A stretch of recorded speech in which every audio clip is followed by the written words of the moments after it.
Hello! As the daughters of Diane Cazzoni, we have seen firsthand how passionate our mother was about advancing the scientific understanding of cultic phenomena. Throughout her career, she was dedicated to training the next generation of researchers and has also contributed to numerous scientific articles and books on the topic of cultic studies.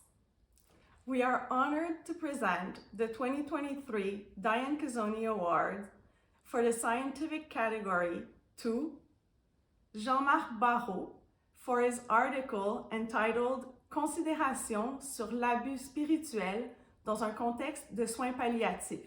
Congratulations! Bonjour, je m'appelle Jean-Marc Barrault et je suis professeur à l'Institut des études religieuses de la Faculté des arts et des sciences de l'Université de Montréal. En cette année 2023, je suis lauréat du prix Diane Cazzoni dans le cadre de l'organisme InfoSect.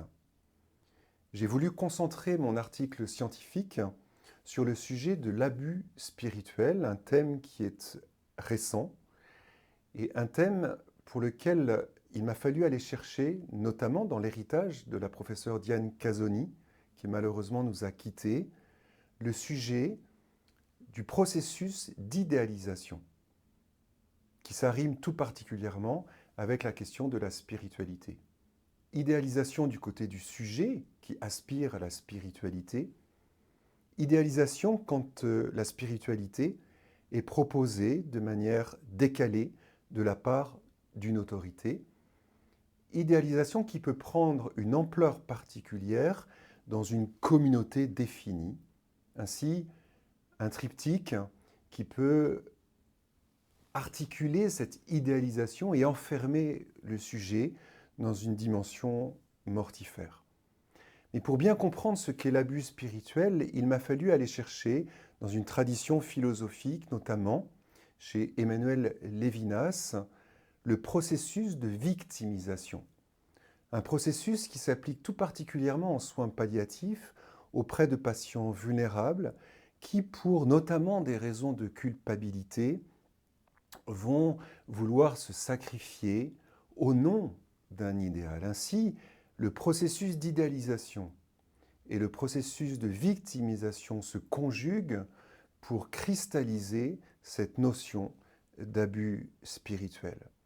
Vous comprendrez que cette notion d'abus spirituel convoque l'interdisciplinarité, fait aussi réfléchir sur la notion de la parole à l'égard du sujet vulnérable, fait réfléchir aussi sur la notion d'autorité. Pensons dans certaines traditions à la notion de direction spirituelle et bien évidemment convoque la question des rituels par rapport à la conscience de la personne, du sujet vulnérable, néanmoins en quête de spiritualité.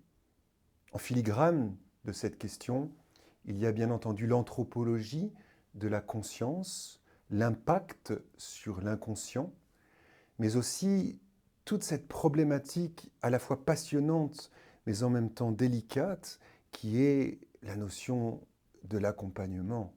Comment accompagner sans provoquer un abus d'autorité, sans provoquer un abus spirituel. Je voudrais profiter de cette prise de parole pour très sincèrement avoir une pensée à l'égard de la professeure Diane Cazzoni, mais aussi pour remercier le comité de sélection qui m'a offert ce prix d'excellence dans le cadre de ce concours. Je souhaite à tous et chacun une très belle réflexion sur ce sujet absolument central et je souhaite aussi à chacun de pouvoir intégrer dans sa vie une spiritualité qui correspond à sa conscience.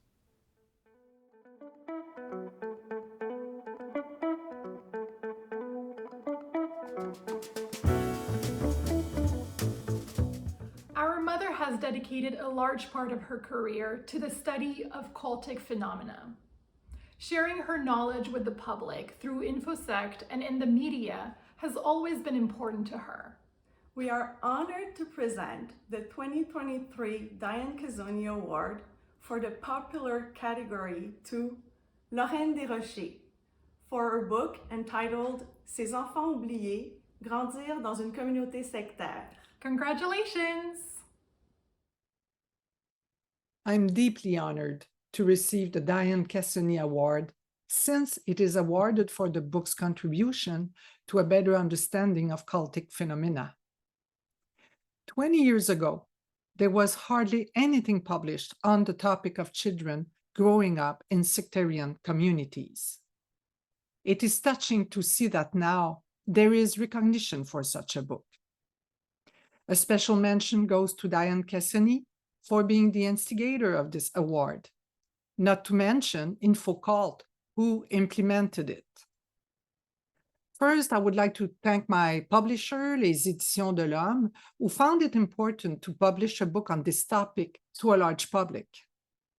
Next, a special thank you to the 15 people who lived their childhood in those groups and who wrote letters to their parents, the government, and people who helped them after their exit, so that I could include them in the book.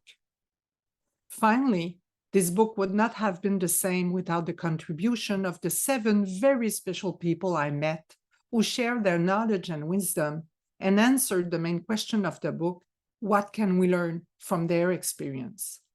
If you don't mind, I would like to name them: Julia McNeil, Erin Prophet, Mose Gingerich, Jean-Sébastien Lozeau, Annie Pelletier, Rita Swan, and finally, Jordan Vidches, who survived Jonestown at 12 years old. After all, because of this award, perhaps the forgotten children will not be as forgotten. Thank you so much again.